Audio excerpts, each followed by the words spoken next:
Bienvenida, querida comunidad, a una nueva cápsula aquí en Multiverso Media. Digo cápsula porque es parte de la lista de reproducción de nuestro canal de YouTube, pero Por supuesto, es una modalidad. cuando uno tiene un invitado por primera vez en la cápsula, ya no es cápsula. Y de este calibre. Exactamente, un hombre es capaz de escribir tu libro como Mundo en Guerra y además de enfrentarse, maestro, a las vicisitudes de ser profesor universitario. Por supuesto. Con nosotros, analista internacional. Analista internacional, novelista, académico, erudito, cuántas cosas más. Amigo personal, Alberto Rojas. Bienvenido, Alberto. Gracias por la invitación, gracias. No, gracias a usted, maestro, Un gusto ¿verdad? estar aquí por con hacerse un ustedes. espacio. ¿Todavía no inician las clases de la universidad? No, ya estamos. Ya están, ya, perfectamente. Se están nutriendo esas mentes, maestro, que están ávidas de poder absorber todo lo que le enseñan sus maestros. Por cierto, esperemos que así sea. Cuando comienzan las clases de un 2026, un marzo 2026, frente a un escenario que se inaugura con, de nuevo, una guerra en Oriente, ¿se cambia toda la pauta y se habla de eso?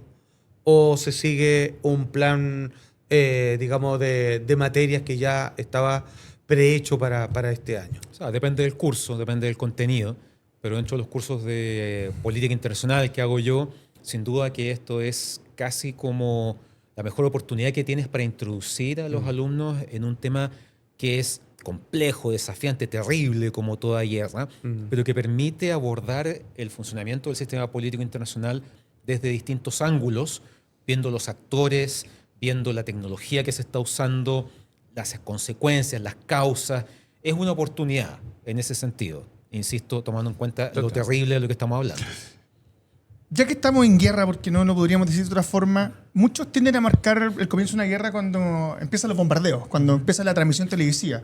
Sin embargo, podríamos decir que esto comienza cuando Estados Unidos decide irrumpir en Venezuela y sacar a Maduro, dando a entender al mundo que tienen la potestad, de alguna forma, de poder decir, voy a entrar a tu casa. ¿Cómo que se fue el ensayo? Claro, claro, porque si hubiese pasado algo o tuviese habido algún tipo de consecuencia importante, posiblemente la actitud tanto de Estados Unidos, Donald Trump, posiblemente sería distinta. No hubiese hablado de Cuba como habló y tampoco estaría pasando lo que pasó en Irán. Es solamente una pregunta. Oye, le complemento el orden de las cosas que ha hecho Trump, como por ejemplo, primero Venezuela, dejar a Cuba ahí en pausa con una amenaza fuerte, como ya se la tiró a México y a Colombia, entre otros, y para ahí de resbalín a Chile, y se va para Irán con Israel de frente.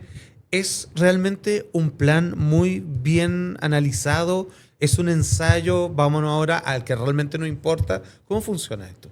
Yo creo que para entender eso hay que remitirse a un documento que el Pentágono liberó en diciembre del año pasado, Ya. que se llama la Estrategia de Seguridad Nacional.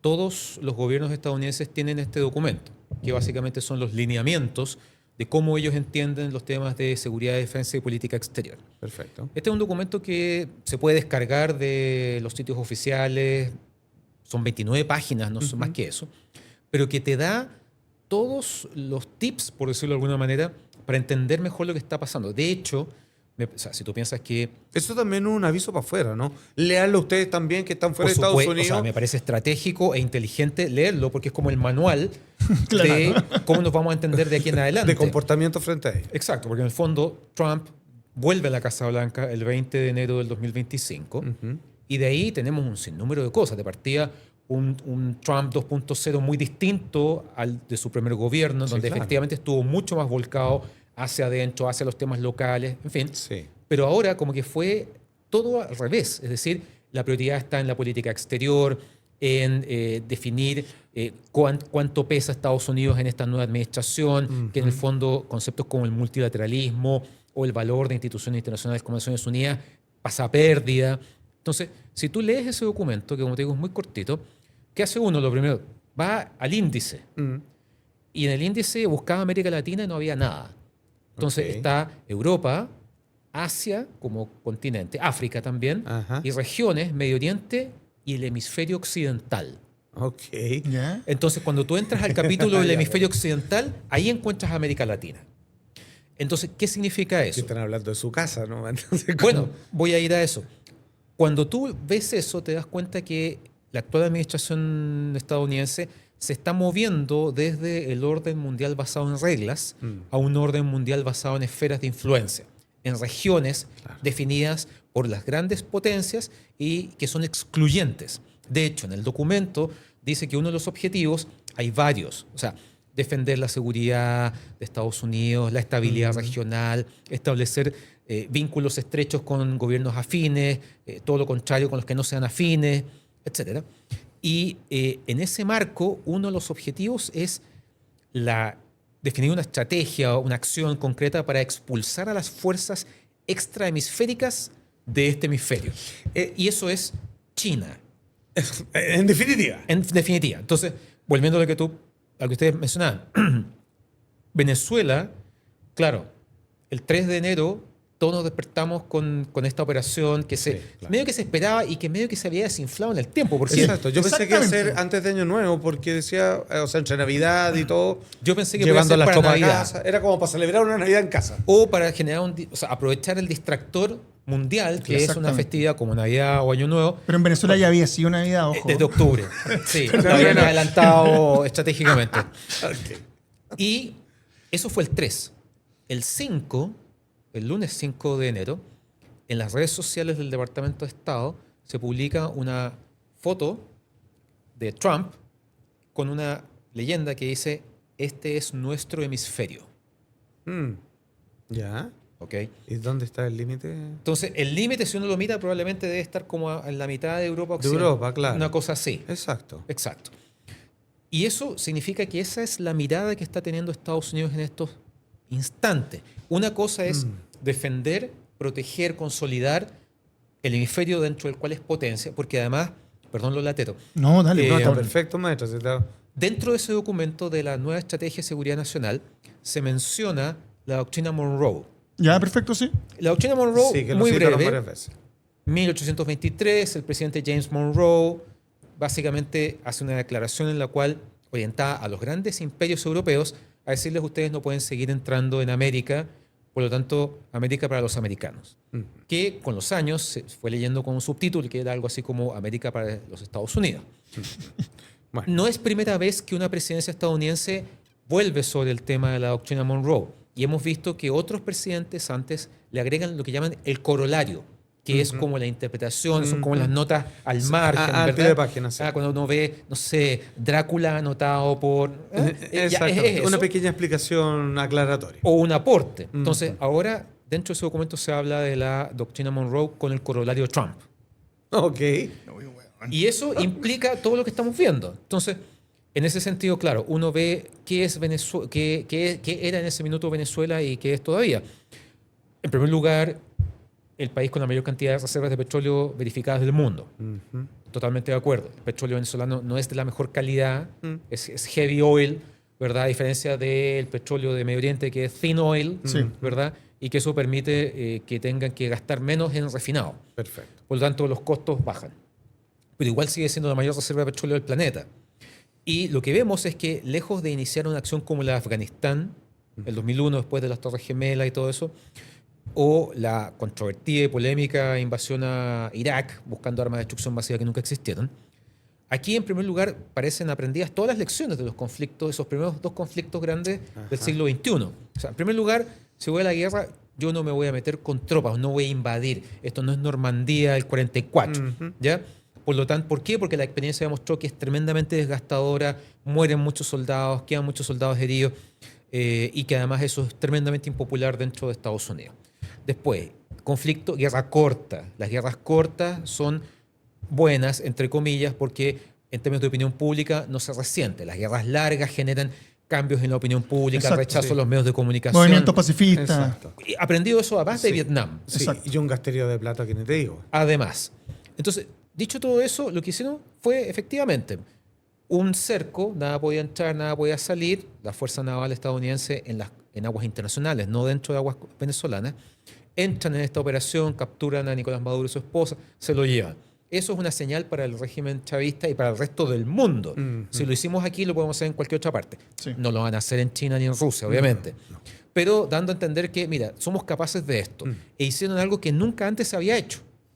Porque el referente era, ya, la invasión a Irak, pero está muy lejos. La invasión a Panamá el 89, pero Panamá es mucho más chico. Panamá cabe 12 veces en Venezuela. Claro. Y además, el 89 Estados Unidos tenía bases adentro, era otro escenario. Eso. Entonces, claro, lo que dicen es, podemos hacer eso en un acto inédito. control del petróleo, más que para tomarse el petróleo, ¿verdad? Es para administrar a quién se le vende ese petróleo. Exactamente, quieren regular el mercado. Claro, entonces el petróleo venezolano ¿hacia dónde iba? Cuba, Irán, que si bien es productor, lo usaba para revender y mezclar también, Rusia y China. Entonces, y Trump lo dice en la tarde de ese mismo día, ese mismo 3 de enero, cuando da esta conferencia de prensa en Mar-a-Lago, dice, no, Cuba va a caer por sí solo, no vamos a tener que entrar. ¿Por qué? Porque sabe que Cuba está enfrentando una crisis energética Brutal. desde el 2021 más o menos, en donde no puede hacer funcionar el país porque sus reservas petroleras, o sea, Cuba tiene reservas de petróleo, pero diariamente produce entre 20.000 y 35.000 barriles, y para funcionar diariamente necesita entre 120.000 y 125.000. Entonces, obligadamente necesitas importar. Claro. Y en la medida que cada vez es menos, porque lo tú ya, México dijo que iban a mandar, pero es como te mando 2 barcos. No es un flujo permanente como el que había con Venezuela o con la Unión Soviética en los tiempos de la Guerra Fría. ¿Te fijas? Entonces, claro, uno ve ciertas similitudes pero profundas diferencias. Las motivaciones en el caso de Irán son muy diferentes. De partida va en tándem con Israel y por lo que hemos por lo que hemos sabido en estos días, aquí esto se venía planificando hace mucho tiempo. Sí. O sea, Irán está en el ojo de Estados Unidos hace muchos muchísimos años. O sea que es como ahí está todo. Digamos. Bueno, de hecho, me parece que hay 2 cosas que evidencian muy bien eso. Sabemos que la relación de Irán con Estados Unidos cambió dramáticamente en el 79, cuando cae el Shah, que es este monarca, el último gran monarca persa, el Shah Mohammad Reza Pahlavi, que se va al exilio. Y vuelve del exilio el ayatollah Ruhollah Khomeini, que era el líder máximo del clero chiita iraní, que había estado 14 años en el exilio en Francia, vuelve y deja atrás esta monarquía e instaura una teocracia. Y de ahí, a los pocos meses, viene este episodio del asalto, de la toma de la embajada estadounidense en Teherán por manifestantes que toman como rehenes a los diplomáticos, hombres de negocios que había ahí, estadounidenses que se habían refugiado buscando seguridad y que estuvieron en manos de ellos durante más de 440 días. Entre medio, hay que recordar, la fallida operación Garra de Águila de Jimmy Carter, que fue la operación que buscaba encontrar a los rehenes, rescatarlos y sacarlos de Irán, y que fracasa porque de partida la inteligencia había fallado, el lugar que llegan no es, los pillan, y cuando van saliendo ocurre un accidente en donde el aspa de uno de los helicópteros, estos Sikorsky, le pega a un C-130, a un Hércules, y explota, y mueren, y al final tienen que huir y dejan todo ese equipamiento abandonado en el desierto. Entonces al día siguiente la televisión iraní muestra todo esto. De hecho, ese elemento y la situación económica del año 79 es lo que determina que Jimmy Carter no logra la reelección y gana Ronald Reagan, republicano. Bueno, si uno mira de ahí en adelante hay un montón de episodios. Entonces, por ejemplo, en 2010 está el caso del virus Stuxnet, que básicamente este virus fue creado para ser insertado en el sistema informático, por decirlo de alguna manera, del programa nuclear iraní para sabotear las centrífugas de enriquecimiento de uranio. Perfecto. Y que después Stuxnet también como que se salió de control. O sea, no solamente se quedó en Irán. Y el año siguiente... Fue como un COVID informático. Claro. En diciembre del 2011 hay otro episodio bien llamativo que se conoce poco, que es la noticia de que Irán da cuenta de que ha capturado un dron estadounidense. ¿Ya? Que es el RQ-170 Sentinel, que todavía se usa, un dron en forma de Delta, ¿verdad? Un dron de vigilancia, no de ataque, que además tenía a su haber un apodo bastante llamativo que era la bestia de Kandahar. Nombre bueno, güey. ¿Cachai? ¿Y por qué Kandahar? Porque en el fondo lo habían usado en Afganistán. Y Kandahar es una ciudad afgana de donde habían salido los talibanes. ¿Ya? Ahí nacieron. Entonces, en la operación del 2001 y todas esas cosas, lo habían usado de forma muy intensiva. Entonces, ahí había quedado bautizado como la bestia de Kandahar. El asunto es que cuando muestran las fotos los iraníes, uno pensaba, esta cosa va a ser un montón de cables y fierros retorcidos, que sé, estaba intacto. O sea, no había sido derribado, no se había estrellado, y los iraníes habían logrado hackear el dron, cortar la señal original, Oh, claro. duplicarla, digamos, copiarla y de esa manera Hacerlo descender, hacerlo a su descender de pinta. manera controlada. Para ese entonces los iraníes ya habían llevado adelante una industria, ya habían iniciado una industria de drones. Pero capturar este dron les permitió un salto cuantitativo Exactamente. con la ingeniería Claro. inversa que hicieron. Exacto. Es como le agarraba una nave extraterrestre. Claro, o sea, es el mejor Roswell iraní, digamos, que podría haber encontrado.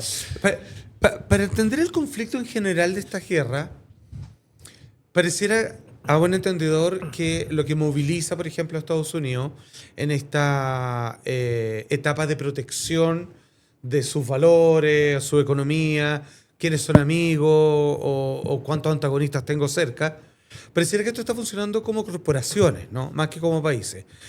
Es mantener los negocios y las amistades convenientes cerca y tratar de eliminar a las competencias basado en las diferencias de cultura. O sea, casi como, por poner el ejemplo de Irán, es como yo nunca voy a poder conversar con ellos porque es un idioma intraducible culturalmente entre uno y otro, por lo tanto es un peligro potencial porque mi mera existencia es una ofensa a ellos y viceversa, y los recursos que tienen y las amistades con otros con las cuales sí hago comercio, como China, estoy obligado, pasa por estos centros de poder de recursos naturales, finalmente tengo que aniquilar a un inmigrante que está en su propio país, una cosa así, una cosa lejos. Mira, yo creo que sobre todo este caso de la guerra con Irán, que está súper en desarrollo y falta mucho, ya Trump dijo que esto podía durar entre 4 a 5 semanas. Y lo que puede pasar en esas 4 o 5 semanas que vienen es mucho. Sí. O sea, pensemos que esta guerra comienza con este ataque, Irán responde, estamos viendo una alza dramática del número de civiles muertos. Sí. Irán responde en primera instancia atacando las instalaciones militares en los países aliados en la zona del Golfo Pérsico, o sea, Kuwait, Qatar, Bahrein, Emiratos Árabes Unidos, en fin, ya en toda la región Estados Unidos tiene aproximadamente unos 40.000 efectivos. Creo que había un misil que estaba por el espacio aéreo de Turquía. Creo que la OTAN lo detuvo. Ayer, Creo que fue o ayer, esta ¿no? mañana, O esta mañana, parece. se confirmó que Turquía, miembro OTAN, había interceptado un proyectil, ¿verdad? Recordemos que además hubo un ataque a la base británica que está en Chipre, al menos en la mitad greco-chipriota, ¿Ya?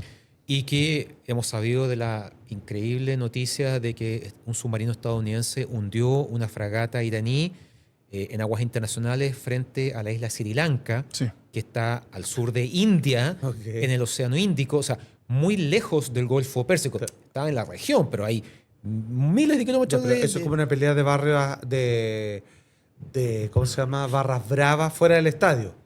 Yo te diría que, en la medida que además esto lo confirma el secretario de Defensa de Estados Unidos, Pete Hegseth, es como una señal de decir, nosotros, esta es una guerra abierta. O sea, no solamente vamos a atacar a Irán en Irán, sino que vamos a atacar a Irán en cualquier parte. Y lo que eso significa es que Irán va a hacer lo mismo. O sea, el hecho de haber atacado con drones la embajada en Riyadh, en Arabia Saudita, el consulado en Dubái, esto claramente se está saliendo de la región Claro, rápidamente. no está perdiendo límite. Los europeos están súper preocupados porque en el fondo están esperando que haya algún tipo de ataques tipo terroristas similares a los que a lo mejor nos acostumbró en algún minuto Pero el idea Estado mía, Islámico. O Estados Unidos esperaba que la gente en Irán se ¿Reaccionar? uniera a una revuelta a favor de Estados Unidos. Bueno, lo dijo el propio Trump Pero en no la fue madrugada. así. Hasta el minuto no ha sido. Hemos visto como 2 videos de gente en Irán celebrando la muerte del líder supremo Ali Khamenei. Sí. Exacto, ¿dónde estarán ahora esa Pero- gente? Pero ya. La foto llamativa cuando suben esa foto, me acordé de la foto de Saddam Hussein cuando lo apresaron. Ah, claro. Que tratan en el fondo, que de Osama Bin Laden nunca vimos, pero que tratan en el fondo de dar esta idea de victoria. Alberto, Es que además, permíteme, Por favor. Es que además hay que considerar que esta es una guerra comunicacional. Sí, claro. Entonces, el poder de las imágenes, yo me acuerdo cuando capturaron a Saddam Hussein, en ese entonces la imagen de la noticia es el Paul Bremer, que era el gobernador estadounidense de Irak, entrando a un salón enorme, llegando a un podio y decir, lo tenemos. Y se prende una pantalla gigante que muestra a Saddam todo barbón. Sí, como y golpeado, un- ensangrentado. Claro, como en una enfermería. Todo esto es absolutamente comunicacional. Y me parece que incluso estamos viviendo un momento mucho más complejo por el temor de la desinformación, las fake news. Sí, la inteligencia Entonces, artificial para crear imágenes, Ya, está es que terrible. qué eso. bueno que entraste ahí, porque desde lo comunicacional, las personas, la gente a pie en la calle, en redes sociales, a lo mejor los que no están muy interiorizados en el conflicto, tienden a poner etiquetas. Estados Unidos, porque ataca, dice que va por los narcos por Venezuela, pero en verdad que era el petróleo. Y cuando hacen tal movimiento, siempre dicen una cosa, pero la intención es otra. Segundo objetivo. Un segundo objetivo. El caso de Irán es petróleo. Al estar con Israel, ¿hay una cosa religiosa también detrás? ¿O estamos frente a un conflicto de, como decías tú, que se ha fraguado durante gran parte de la historia y que por fin llegó a su punto más álgido? O están marcando un límite nomás. Mira. Es hasta acá. Yo creo que es como un 2x1, 3x1, aquí hay varios elementos combinados. Si uno vuelve al año pasado, a la operación Martillo de Medianoche, cuando Estados Unidos se suma al ataque israelí contra las instalaciones nucleares iraníes, porque recuerdo que el primero fue Israel, y después se suma a Estados Unidos porque en el fondo Israel no tiene las bombas antibúnker que tiene Estados Unidos. ¿Te fijas? Claro, necesita su artillería. Claro, y por eso vimos los bombarderos B-2, ¿verdad? Sí. Lanzando estas bombas, las GBU-57, que tienen la posibilidad de perforar unos 100 metros de concreto Exacto, y claro. roca y llegar a las instalaciones subterráneas, porque los iraníes hace rato que se lo esperaban y empezaron a mover sus instalaciones nucleares en superficie a bajo tierra, ¿verdad? Y además a decir, están aquí, aquí y aquí, pero tengo 5 más acá que nadie sabe que existen. Bueno, el asunto es que atacar las instalaciones nucleares de Irán era una línea roja que nadie había cruzado. O sea, recordemos que el 2002, Sí. en enero del 2012, en el discurso del Estado de la Unión de George W. Bush, a poquitos meses del atentado del 11S, él acuña el concepto del eje del mal. Y el eje del mal, que es como la liga de los supervillanos. Sí, ¿verdad? después lo Sí. fueron corriendo. Sí, como, claro, como Es el como salón la del liga de mal. los villanos. La Sí. liga del mal, claro, y queda básicamente Irán, Irak y Corea del Norte. Sí. Entonces, cuando le preguntaban, bueno, ¿qué tienen en común? Entonces dijeron, son regímenes no democráticos, antiestadounidenses, antioccidentales y que tienen a su alcance tecnología Nuclear. o para armas de destrucción masiva. Entonces, claro, el tema de atacar instalaciones nucleares tiene un montón de peros. O sea, de partida, hacerlas volar en 1000 pedazos y que tengas una contaminación radioactiva A la nube nuclear a gran encima, escala. claro, en Sí, todo claro. el continente. Pues, ¿Te bueno. fijas? Y Entonces, moviéndose. Además, si en el fondo desde Chernobyl sabemos que el viento, Se las pasa. nubes se llevan la radiación. Esa fue una línea roja que cruzaron, y cruzaron así como 7 pueblos. Cruzaron muy a fondo. Y eso da pie a esta llamada guerra de los 12 días que Trump rápidamente bautiza de esa manera. Pero ahí hay una situación, mejor dicho, que es contradictoria. Por un lado, rápidamente se dice que el programa nuclear iraní quedó completamente destruido. Sí. Pero después, varios informes de inteligencia estadounidenses dicen que la verdad es que no está totalmente destruido. Y después los propios iraníes, el presidente Pezeshkian, diciendo que vamos a reconstruir porque no está completamente devastado, etcétera, No es etcétera. pérdida total. No es pérdida total. Sobre todo, y esto fue el New York Times se consiguió antes del bombardeo unas fotos, después del bombardeo, pero se las consiguió, que mostraban fotos antes del bombardeo, ¿Ya? las publicó después, pero eran de antes, que mostraban unas hileras de camiones sacando cajas de unas instalaciones subterráneas. Entonces, ahí obviamente va el uranio Por supuesto. enriquecido, que se calcula que deben ser unos 400 kilos de uranio enriquecido que debe alcanzar como para entre 9 y 10 bombas nucleares. Ese es más o menos el cálculo. Y claro, ahí vemos dos actores que parecen tener dos objetivos, dos motivaciones distintas. O sea, por un lado, Israel siempre ha considerado que la sola existencia de Irán con este régimen es una amenaza a su existencia. Porque, de hecho, en los tiempos del Shah, ellos tenían una muy buena relación, incluso para la guerra del Yom Kippur, el 73, Sí. Irán le siguió vendiendo petróleo a Israel. Sí. O sea, imagínate ese escenario hoy día totalmente impensable. Imposible. Exacto. Bueno, hay que recordar que además los iraníes son persas, no son árabes, hay una serie de diferencias exacto. en ese Sí, sentido. sí, Entonces, sí. Para Israel, y sobre todo para el primer ministro Benjamin Netanyahu, ese es el objetivo fundamental. Acabar con el régimen.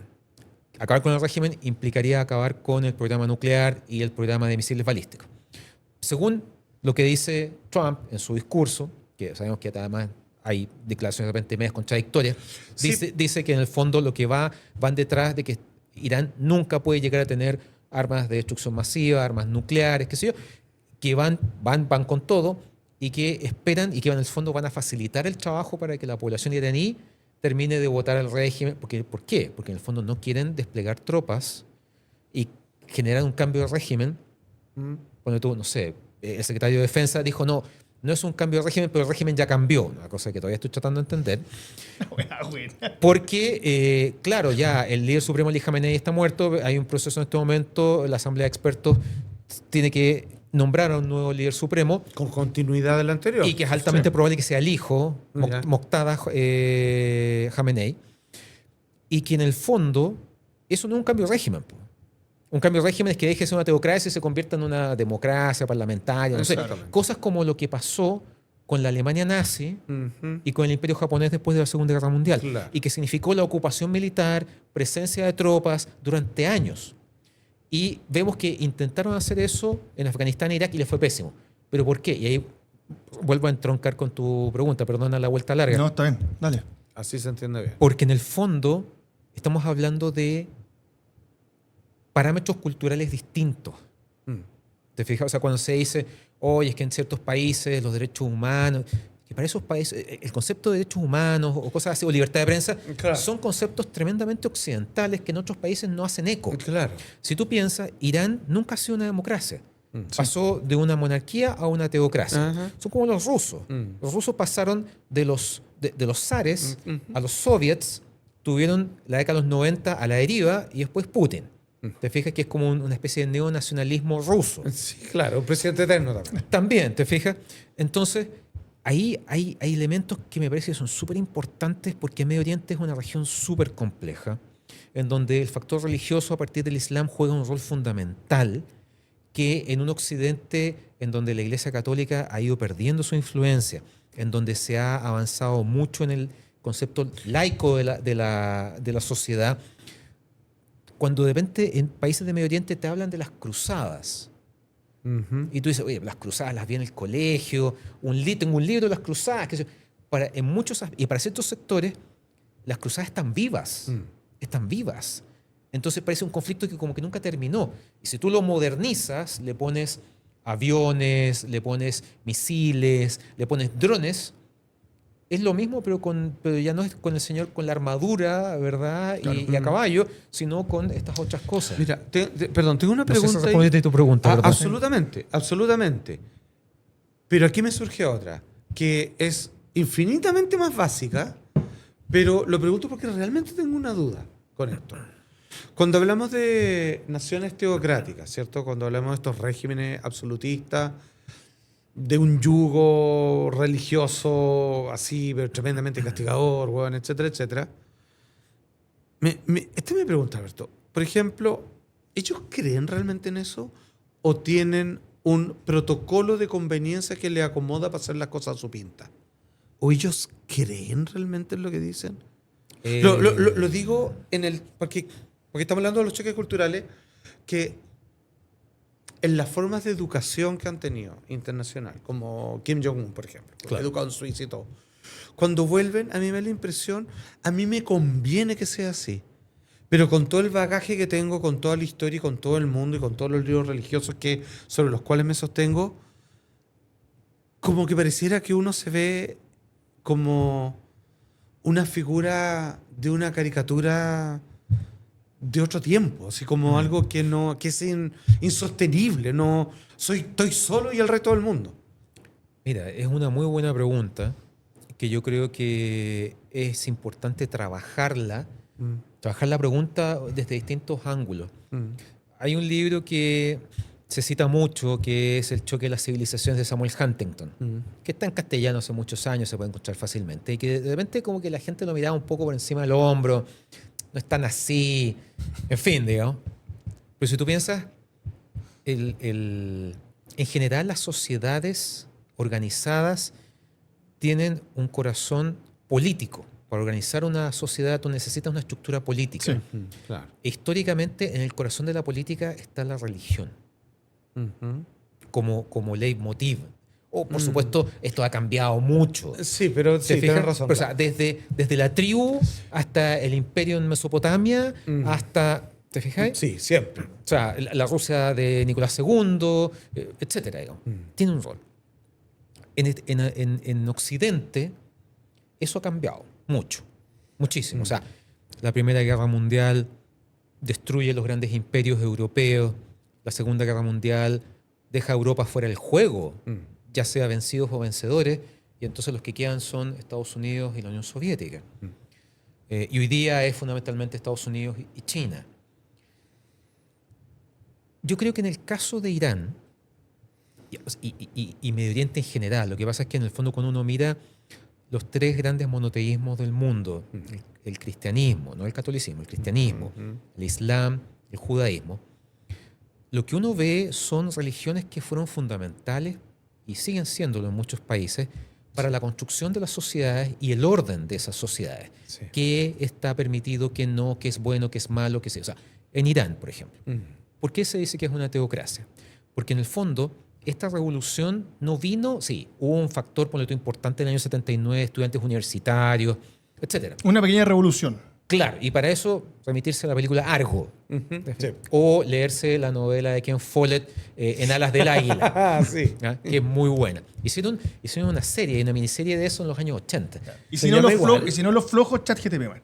También, exacto.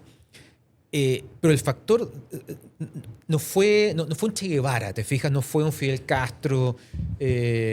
No, fue el clero iraní. ¿Y por qué? Porque en el fondo el Shah de Irán, el emperador persa, era muy pro-occidental. Tenía una relación estrecha con Estados Unidos. Si tú googleas, por ejemplo, vas a encontrar fotos del Shah con los presidentes Dwight Eisenhower, John Kennedy, Nixon y el último es Jimmy Carter. Hay portadas de la revista Time que muestran al Shah, perdón, y el subtítulo es El emperador del petróleo. O sea, hasta ese minuto Irán era un estrecho aliado de Estados Unidos. Y te doy una muestra. El Shah había comprado para la Fuerza Aérea de Irán de ese entonces, antes de su derrocamiento, 90 aviones de combate F-14 Tomcat. Los F-14 famosos. Top Gun. Claro. Top Gun. ¿Te fijas? Y o sea, eso te demuestra, o sea, para los años 70 que Estados Unidos le venda aviones Exactamente. F-14 a otro país Sí, es una claro. muestra de que la relación es muy estrecha. Sí, claro. Y esto es una anécdota más, pero tú sabes que los iraníes han mantenido, ya han estado canibalizando un montón de esos F-14. Me imagino. Man. ¿Te fijas? Pero les deben quedar como 10. Ok. Como 10. Y no los usan como aviones de combate, sino que como los F-14 tenían un radar tan potente, los usan como avión de alerta temprana. Ah, qué buena, weón. Y lo loco es que para cuando uno fue a ver Top Gun Maverick, Sí, Ajá. en donde buena. tienen que atacar este país que no nombran, pero que tiene un programa nuclear que quieren destruir. Sí. ¿Ah? Perdón por el spoiler, pero hay una parte en donde finalmente los derriban, caen, qué sé yo, llegan a un hangar y encuentran un F-14 medio estartalado y escapan en él. Sí. Esa es una alusión directa a Irán. Sí. Totalmente. Oye, buena, Tal weón, cual. me encantó. El F-14. Para que la vean con otro ojo, ¿ah? Que era la joyita de comienzo de los 80. ¿sí? Pero es que, o sea, todos en algún momento en nuestra infancia, adolescencia, un armable, un Sí, F-14 sí, por era supuesto que sí. oro, era Sí. oro Sí, por puro. supuesto. Con que las sí. dos colas. Sí, todo. Claro, geometría variable, sobre todo si tu maqueta tenía el Exacto. movimiento. Lo más Varitec, lo más. Es lo más Macros. Varitec. Robotech. Yo creo que Robotech se inspiró mucho en Sí, eso. claro. Bueno, volviendo a tu pregunta. En el caso de Irán, son los clérigos chiitas que efectivamente acceden al poder, pero no se quedan dentro de la esfera religiosa, sino que acceden a la esfera política. Y por eso es una teocracia, porque tienes figuras del ámbito religioso Claro. tomando decisiones políticas.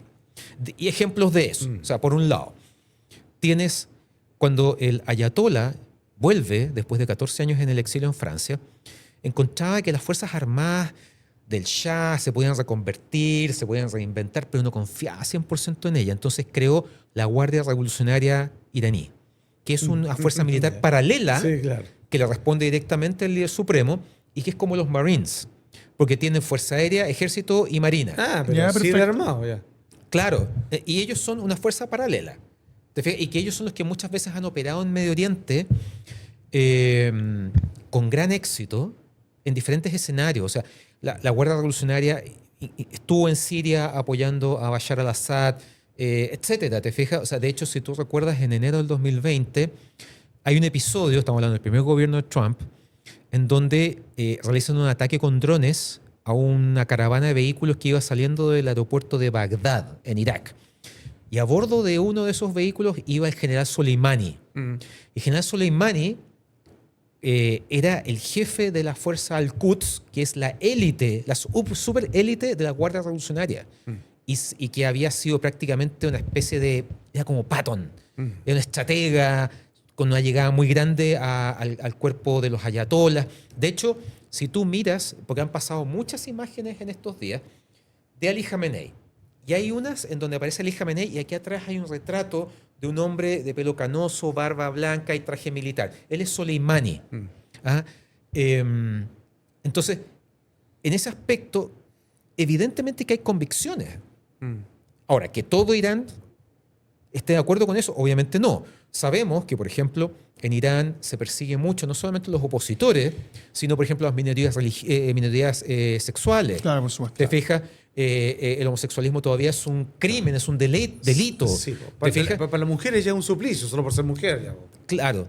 No es como Afganistán, donde tienes a las mujeres cubiertas con burka, pero tienen que andar con el hijab, Sí, ¿verdad? claro. Prueba de ello es que en el 2022, ¿te acuerdas del Pero caso tienen de... roles muy acotados como Muy miembros de la acotado, sociedad. claro, muy acotado. O sea, pero por ejemplo, el 2022, cuando murió esta joven que se llamaba Masa Amini, porque la llamada policía religiosa la captura, la arresta porque tenía mal puesto el hijab, ¿verdad? El velo, genera una revuelta enorme. Y esos son mujeres y generaciones jóvenes.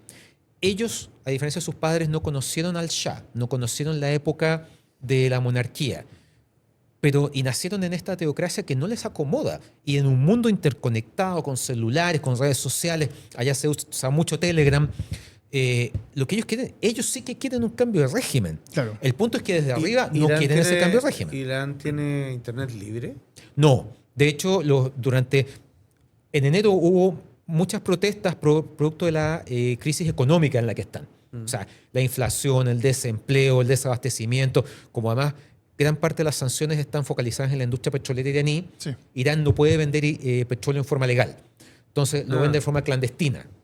Y cuando tú le compras a alguien algo clandestino, se lo compras a menor precio. No menos preso. Claro. Entonces, si tú te fijas, en esa oportunidad, Irán no apagó las redes sociales, apagó Internet.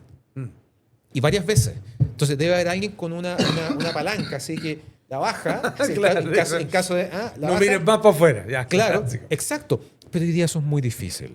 Eso es muy difícil. Entonces, sí, probablemente en Irán tenemos una cúpula política, militar y religiosa que quiere que este régimen, les acomoda este régimen, les gusta ese estilo de vida, pero también debe haber una enorme cantidad de gente, insisto, la población femenina, gente más joven, sub 30, qué sé yo, que quiere escuchar, no sé, rock, Claro, heavy K-pop. metal, Sí, claro. K-pop, y las mujeres quieren andar vestidas de otra manera.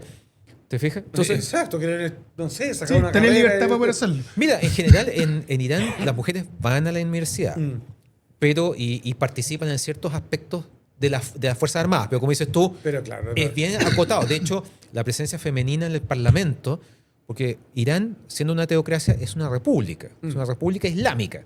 Entonces, tiene parlamento, tiene corte, tiene poder judicial y tiene el ejecutivo. ¿Te fijas? Y la presencia femenina en el parlamento es bajísima, bajísima. Entonces, claro, en la medida que haya un grupo de gente que tiene esa convicción, la va a defender. ¿Cuánto tiempo lo puede defender? Cuando Trump dice 4 o 5 semanas, yo creo que no está pensando necesariamente en que de aquí a 4 o 5 semanas se le acaban los misiles y los drones a Irán, sino que es el límite antes de que esto se convierta en una guerra larga y eso le genere un perjuicio político en términos de la opinión pública estadounidense.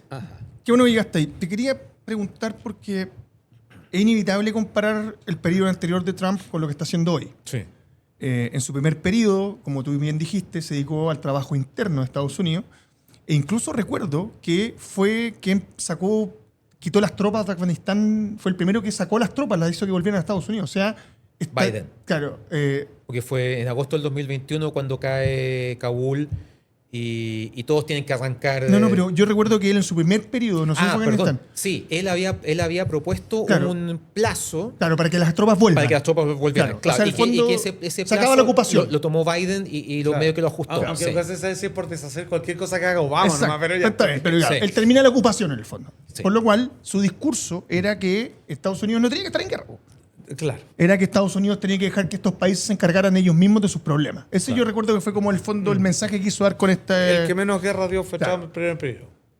Sin embargo, en este periodo es otro Trump, que pareciera que es no solamente por el tema de inmigración y con todo lo que ha sido ICE dentro de Estados Unidos, Sí. sino que hacia afuera ha tratado de revivir ese imperialismo, como dicen mucho, de Estados Unidos frente a los demás.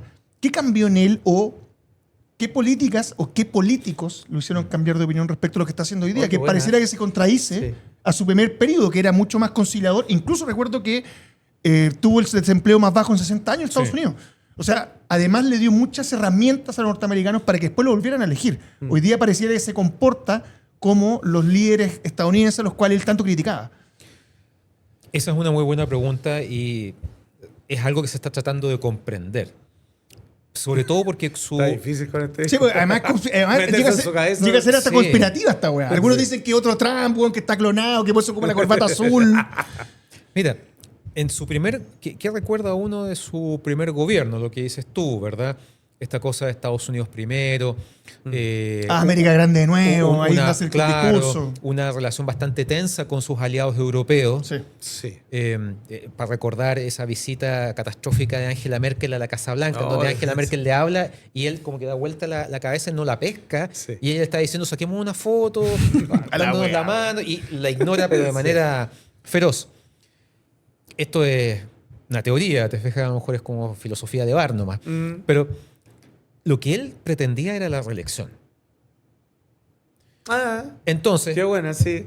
sí, o sea, él pierde la Está bueno reelección el frente a punto. Biden. Sí. Claro. Entonces, si uno Que reclamó pensara- que había problemas en las papeletas. ¿Te acuerdas que podían votar por internet, creo, y se podía votar durante un periodo más largo de tiempo que a diferencia como lo hacemos acá? No, y cuestionó el conteo que hizo el sistema electoral y todas esas cosas. Sí, claro. O sea, buscó por todos lados. O sea, de hecho, llamó a las autoridades electorales en el estado de Georgia y le dijo, consíganme 700.000 votos más. Y eso está documentado. Sí, bueno. ¿Te fijas? Más perdedor. Y de hecho, en ese periodo también es la primera vez que Volodymyr Zelensky, el presidente, un joven Volodymyr Zelensky, antes de la invasión rusa, conoce a Trump.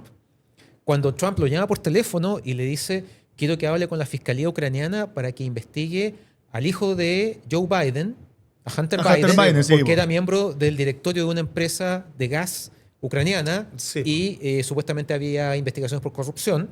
Entonces, que él quería esa información para usarla en la campaña en contra de Biden. Mira, tu hijo estaba metido en esto en Ucrania. Y le dijo que si no lo hacía, el paquete de ayuda militar de 400 millones de dólares no se lo iba a entregar. Corta. ¿Cachai? Y eso fue Empresario, antes pues, del 2022. O sea, bueno, si uno piensa, a lo mejor, y aquí no hay nada claro, esto es una O sea, hagamos una apreciación. conjetura. Ya. Primer gobierno, ordenó la casa. Segundo gobierno, ordenó el mundo. Mm. Pero ¿cuál es el punto? ¿Qué es lo que hubiera hecho en la reelección entonces? Exacto. Exacto. Pero se le mete Biden de manera completamente inesperada, Sí. se le da vuelta la tortilla, tenemos esta, y además mal perdedor, Sí, muy mal perdedor. ¿te fijas? Todo Mal ganador y mal perdedor. Totalmente. Todo esta cosa de aleonar a sus bases para el asalto al Capitolio. Oh, se me había olvidado cuando llega este weón con el gorro como los búfalos mojados, weón. Claro, Sí, sí. claro, sí, medio como chamánico, una Sí. cosa rara. Sí, no. Ese fue- asalto al Capitolio, el 6 de enero del 2021, o sea, quebró la historia política estadounidense No, sí, en claro. dos. Es una realidad. Y de ahí en adelante, claro, durante todo el gobierno de Biden, Trump hace campaña. O sea, él hizo 4 años de campaña para volver. Hizo hasta una red social. Sí, Imagínate. además, su propia red Sí, social. ahora a Biden se le hizo fácil, porque bueno, como suele ocurrir, uno siempre dice, como que siempre dice, el que viene no se manda los cagazos a los anteriores y hace guas peores. No, claro, y además metieron las patas con el tema de insistir en la reelección. O sea, piensa tú, Kamala Harris acepta la candidatura 3 meses antes de la elección. Sí. O sea, ni una posibilidad. No, ni una posibilidad. Al margen de que era una figura que no concitaba el apoyo de todos los demócratas, porque la encontraba el sector conservador de los demócratas, la encontraba demasiado liberal. En fin, todas esas cosas. Se jaranizó porque de repente era latina y era también árabe y era como todo. Sí, no, porque se sacan las genias en Estados Unidos. Sí, po, weón. Entonces, Bueno. Inmigrantes, transracistas. Hay un giro muy grande cuando uno piensa, bueno, ¿cuál es la figura detrás? Porque uno no puede pensar que todo esto se le ha ocurrido a Trump. A eso quería llegar. Yo creo que hay mucho como la historia del traje nuevo del emperador, ¿verdad? Nadie se da cuenta, o sea, todos se dan cuenta que el emperador está desnudo caminando por las calles, Pero ¿verdad? nadie lo Pero, dice. pero nadie lo dice.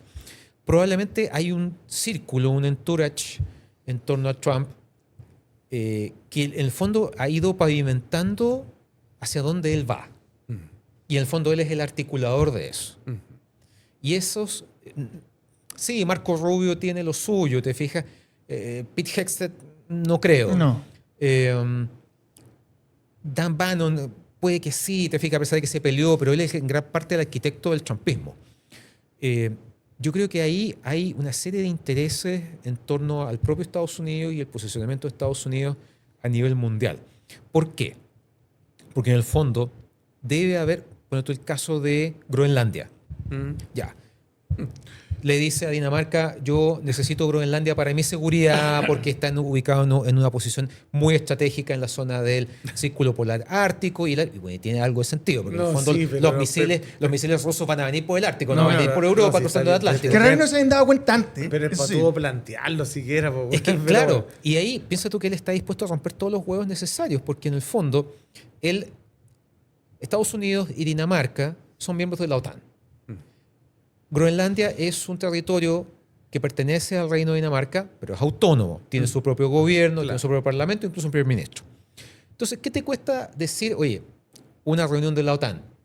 Dinamarca, ¿qué te parece si agrandamos la base de Pitufik y le ponemos, no sé, misiles Patriot, más radares, una pista para que aterricen los F-35, qué sé yo, no sé, bueno, o son de despegue y aterrizaje vertical, a lo mejor no lo necesitan tan larga.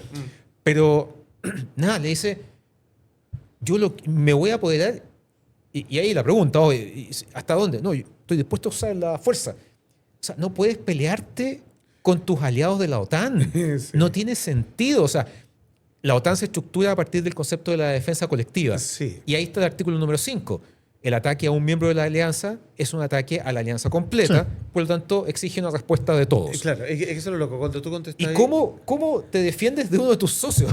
Es que por eso, es que cuando tú aclaraste muy bien el tema de la convicción religiosa en los países teocráticos. Exactamente. Aquí, bueno, la pregunta que se está contestando es: ¿Trump entiende lo que hace? ¿Hace como es un genio? ¿O está loco? ¿No? Claro, o es Así. Biff Tannen con una tremenda metralleta. A propósito de loco, por ejemplo, obviamente entre esto como están los poderosos metidos encima con la guerra de Irán y te dicen así, cuenten conmigo.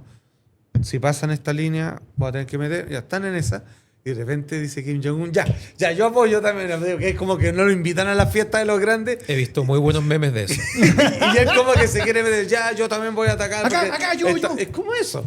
Cuando ves que todos se bombardean y no te invitan. ¿Qué circunstancia histórica, y si son estas, es que alguien utilice alguna vez una bomba atómica, un armamento nuclear? Y la segunda pregunta, si alguien llega a hacer eso, por error, porque se le salió la cadena, bueno, va a seguir el resto de los países de, ya, este weón, las mayores sanciones, pero yo que puedo contestar, como siempre ha sido, no vamos a contestar con armamento nuclear. ¿Qué tiene que pasar para que alguien apriete un botón? Y si eso necesariamente va a tener respuesta de la misma envergadura. Mira, el tema nuclear nos vuelve a una sensación como que estamos en los 80. Tal cual. Sí. ¿Ah? Sí. Durante como que después del fin de la Guerra Fría esto había desaparecido, en fin. Sí, como Bueno, que- a pesar de que el tema nuclear se comienza a masificar, porque en el fondo los 5 miembros permanentes del Consejo de Seguridad, Estados Unidos, la Unión Soviética, China, Francia y el Reino Unido, no solamente eran los miembros permanentes, los vencedores de la Segunda Guerra Mundial, sino que además eran los únicos miembros del club nuclear. Pero eso después empieza como a filtrar y se habla de la masificación. Entonces ahí aparece Norcorea, aparece Libia, Irak, que intentaron desarrollar programas nucleares, India y Pakistán, que finalmente se convierten en potencias nucleares en el 98, todo ese cuento. Y el problema es que hoy, o sea, mientras, y no quiero que suene mal, digamos, pero mientras las guerras eran en países lejanos, países del África subsahariana, el 95 una guerra entre Perú y Ecuador. Ya, Sí. más allá de bombardearse mutuamente y matarse con bayonetas, si quieren, Sí. no pasaba más. Pero aquí estamos en un escenario en donde hay actores que tienen armas nucleares. Entonces, por ejemplo, el caso de Rusia-Ucrania. ¿Por qué Occidente, Europa, Estados Unidos, bajo el gobierno de Joe Biden, son tan reticentes de involucrarse tanto? Vamos a apoyar a Ucrania, pero primero les vamos a mandar chaleco antibalas. Ya. Después les vamos a mandar unos botiquines. Después les vamos a mandar unos bototos. Ya. Me apuraste mucho. Ya, te vamos a mandar tanques. Y hubo una tremenda discusión si mandaban los Leopard alemanes o no. Y finalmente ya Biden se rajó con los F-16 y todo eso. Porque Putin, al otro lado, lo que hace es sacar el fantasma de la guerra nuclear y dice, ojo, a diferencia de ustedes, yo sí estaría dispuesto a usar un arma nuclear. ¿Y es verdad? Si tú me apuras, yo te diría que Putin es capaz de usar un arma nuclear. ¿El primero en la lista? Yo creo que sí. Y te explico por qué. Porque esto es No, política ficción, digamos. claro, Pero pero tú tienes todos los antecedentes para... si tú sumas todas las fuerzas militares convencionales de Estados Unidos con sus socios de la OTAN, claramente superas las fuerzas convencionales rusas. Rusia hoy día tiene el arsenal nuclear más grande del mundo. A nivel general, hoy debe haber unas 12.200 armas nucleares, ojivas. El 90% de eso está en manos de Rusia y Estados Unidos. Y Rusia ya tiene cerca de 6.000 y tanto. Y después 5.000 y tanto Estados Unidos. Sí. Y de ahí la cosa cae a otros actores como Francia, Reino Unido, India, Pakistán, China. Bueno, China tuviste que debe tener como 400, 500 ojivas, no más que eso. Ya, Pero ya tiene un plan para superar las 1.000. Y anteayer, Macron dijo que iba a aumentar el arsenal nuclear Sí. francés. Claro. Porque hay dos arsenales nucleares que no son estadounidenses en Europa. Francia y Reino Unido. Sí. Bueno, ¿por qué pienso que Putin podría hacer eso? Porque en el fondo hay dos conceptos. Disuasión. Primero. Las armas nucleares son elementos de disuasión. Ojo, yo tengo armas nucleares, Claro. cuidado que las puedo usar. Pero el otro tema es que tu capacidad disuasiva debe estar asociada a tu credibilidad. Claro. Si yo tengo un super garrote así con alambre de púa, así como el de Negan, ¿verdad? Claro. Y lo muestro y ojo con el garrote, pero si yo no lo uso nunca y no le reviento la cabeza a nadie, nadie me cree. Claro. Es verdad. Occidente ha apostado por eso. No queremos usar armas nucleares, no las vamos a usar. ¿Cachai? Pero Putin varias veces, no estoy diciendo nada que no haya salido en las noticias, Sí, el último desde el año. 2022 ha dicho, les recuerdo que Rusia es una potencia nuclear, ponemos en alerta a las fuerzas nucleares rusas, qué sé yo. Nadie dice que vaya a lanzar una bomba nuclear en Exacto. Washington. Le bastaría lanzar una bomba nuclear táctica, que es un eufemismo muy cínico, porque una bomba nuclear táctica son 80 megatones, por ejemplo. Hiroshima fueron 18 y Nagasaki 22. Claro. No, 15 y 22. Entonces, un arma nuclear táctica de 80 megatones es muchas veces, No, horrible. pero está por debajo de un arma nuclear estratégica, que son las que están pensadas para lanzarse sobre Washington, Londres, Berlín, qué sé yo. Y con capacidad de destruir la ciudad completa. O sea, y mucho más, porque en el fondo estas armas nucleares estratégicas, tácticas, se miden todavía en megatones. Las armas nucleares estratégicas se miden en... en kilotones. Las tácticas se miden en kilotones y las estratégicas en megatones. Entonces, yo pienso que sí, pero el punto es ese. No la va a usar, no la va a detonar en Washington o en Bruselas. Claro. La puede detonar en el Mar Negro. La puede detonar en una zona fronteriza con Ucrania, ponle tú. Claro, por ejemplo. Por un ahí. descampado, ¿Te por ahí. fijas? Ahora, eso por un lado. Por otro lado, ¿por qué Norcorea no? No porque no tenga el arsenal, sino porque yo creo que hay un último seguro, antes de que es China. ahí quería llegar yo. ¿Qué pasa con China? Porque O hemos sea, hablado de China- todo el panorama y solamente nos falta el gigante O asiático. sea, China es todo, ¿no? No, lo que pasa es que en el fondo, si tú miras, ¿por qué Estados Unidos nunca ha invadido Norcorea? Siendo que tiene una cantidad importante de tropas en Corea del Sur desde Sí, el fin señor. de la guerra de los años 50. O sea, cuenta Norcorea con todas las excusas con que Estados Unidos ha querido intervenir en algún lugar alguna vez. Claro, pero resulta que Corea del Norte está pegada a China. O sea, es parte o está dentro de su esfera de influencia. China no va a dejar que alguien se meta en su patio delantero. Sobre todo si estamos hablando en este minuto de un mundo que avanza hacia un orden mundial basado en esferas de influencia o zonas de influencia. Sí. Entonces, Kim Jong-un sabe que es intocable. Tendrían que envenenarlo, hacer una cosa así como... Claro, la- cuando como- a Fidel le querían poner explosivo explosivo en los cigarro. habanos, claro. Pero es como un perro chico que ladra detrás de la reja. Hasta Porque- cierto punto, claro. O sea, De la casa a la siempre- esquina. O sea, puede hacer daño. Siempre se le podría arrancar la moto, por decirlo de alguna manera, y lanzar algo, ¿te fijas? Pero en el fondo, Corea del Norte es muy útil para China porque es como que, ya, yo soy el que controla a este loco, así que yo soy importante en esta ecuación. Claro. Y usted no me lo toca porque yo cada cierto tiempo lo saco a pasear con la correa, ¿verdad? Lo muestro y lo Exacto. guardo de nuevo. Exacto. ¿Te fijas? Claro. Es eso. Claro. Ahora, yo creo que el fantasma nuclear ha vuelto. Mm. El temor a que y la pregunta que haces tú es muy buena. O sea, ya, ponle tú que usan un arma nuclear. ¿Los otros responden de forma nuclear o no? Y esa es, ponle tú, ahí yo le pongo fichas a Putin. Putin está súper seguro de que si utiliza un arma nuclear, en términos más bien demostrativos, no le van a responder con un arma nuclear. Ok. ¿Te fijas?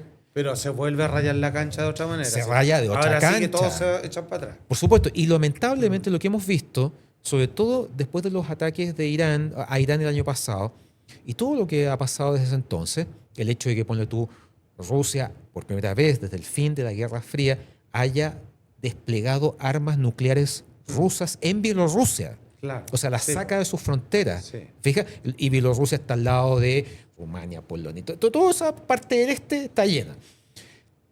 Es el hecho de que esto lo único que hace es motivar a otros países a decir hay que tener armas nucleares. Claro. Porque cuando tú tienes armas nucleares nadie se mete contigo.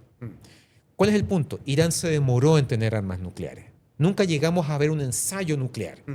Sí, tiene su programa de misiles. Sí, tiene 400 kilogramos de uranio enriquecido. Pero no logra al 60% y lo necesita al 90%. Entonces, no llegó a eso. Pero si Irán hubiese hecho 2, 3 ensayos nucleares subterráneos, nadie se mete con él. Y esa es la señal que se está dando hoy, que tienes que tener armas nucleares para que te respeten, para golpear la mesa, para que nadie se meta contigo. Y ahí la pregunta es también cuál va a ser el futuro de esos 400 kilos de uranio enriquecido. O sea, no te van a servir para una bomba nuclear, pero te sirven para una bomba sucia. Claro. Y generaste una contaminación radioactiva en una no, y hace región. daño igual. Te fijas que es el gran temor que tenían en Estados Unidos después de los ataques del 11S, que hubiese efectivamente la posibilidad de introducir un arma nuclear, el típico el arma nuclear en un maletín. Sí, Claro, como ¿verdad? la serie 24. Así, como que venían- Exacto. Y detonarla en Nueva York o algo así, y que, claro, no va a destruir, no vamos a ver el hongo, pero sí va a generar una mortandad y una una superbomba. contaminación, producto de eso, de la contaminación radioactiva enorme. China pareciera que entra al juego desde el punto de vista financiero-económico. Sin duda. Había una reunión entre los inversores chinos que ven el fondo de las inversiones del país los próximos 5 años. Es guerra Claro. económica y tecnológica. Ellos apretan por otro lado. Sí. ¿Ese va a ser la táctica china cuando ya estamos viendo que se está desplegando todo esto? Imagino que tanto los iraníes como los israelitas, los estadounidenses necesitan materias primas para poder seguir apoyando esta guerra. Como decías tú, si es que se alarga y se transforma en una guerra larga, Claro. ya vamos a llegar a eso que se habla que puede durar 5 meses, más esto Vamos según a ver algunos la escritos gráfica. bíblicos. ¿Ese va a ser el juego de China? ¿O China en algún minuto vamos a ver drones de ataque o vamos a ver algún otro tipo ¿cómo se llama? De demostración bélica? Mira, en el caso de... No me quiero salir de la pregunta, pero por ejemplo, en el caso de la guerra en Ucrania, vimos que, por ejemplo, Irán le vendió una cantidad enorme de drones Shahed a Rusia para usarlos en Ucrania. Y que Norcorea mandó tropas norcoreanas a Rusia para pelear contra los ucranianos. O sea, si eso no es una guerra mundial, ¿Qué es? ¿qué Sí, es? claro. ¿Te fijas? China tiene una postura distinta. Sobre todo porque China... A ver, cuando tú miras la historia de China, te estoy hablando siglos. Sí, imperial. Porque además, este año, por ejemplo, Estados Unidos cumple 250 años. Exactamente. ¿Te fijas? 4 de julio. Exacto. Mundial de fútbol. Claro. Dicen que el 8 puede. El 8 de julio. El 8 de julio podría hablar de Roswell y reconocer que hay vida extraterrestre. Y que se viene bueno julio, por eso lo nombro. Además, ese sí que sería el mejor distractor posible En todo caso. en el planeta, distractores a escala global. Tú piensas en países europeos, grandes potencias, Estados Unidos, en fin. China, antes de ser hoy la República Popular China, fundada por Mao, antes de ser la República China de Chiang Kai-shek, antes de ser la China imperial de las diferentes dinastías, China es una civilización. Sí. Hay que verlo en esos términos. Y Sí, los aquí chinos- podemos hablar de otras razas, así como que es como otro tipo de humano. Sí. Y ellos se miran a sí mismos de una manera diferente a cómo Sí. Occidente los mira a lo largo de la historia. ¿Te fijas? O sea, cuando uno piensa en la Edad Media, cuando Marco Polo, su papá y su tío Sí. hacen este viaje buscando nuevas rutas de comercio que les toman meses y que finalmente llegan a la corte del Khan, ¿verdad? De Kublai Khan, que era el nieto de Genghis Kublai Khan. Khan. ¿Con qué se encuentra? Con una China imperial enorme, avanzada. O sea, cuando en Europa nadie se bañaba porque pensaban que se enfermaban, aquí tenías baños públicos, tenías cañerías, tenías de todo, tenías un desarrollo naval muy distinto al de Europa. En Europa todavía existía la navegación de cabotaje, o sea, tú Claro. navegas siempre mirando la playa, nunca pierdes de vista tierra firme.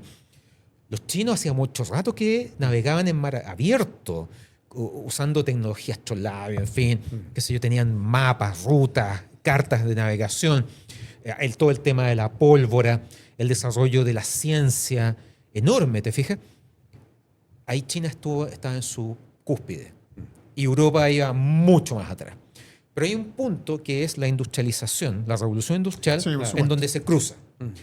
Y Europa fundamentalmente y Occidente en general sube, se despega, mientras que China se va cerrando sus fronteras y ahí está todo este episodio, por ejemplo, de las guerras del opio, en donde el Imperio Británico trata de abrir a China al comercio obligatorio de opio porque era más conveniente que venderles té, pero los chinos sabían perfectamente que el opio les iba a generar, hoy día diríamos, una crisis de salud pública porque la cantidad de gente drogada iba a ser enorme. Sí. En fin.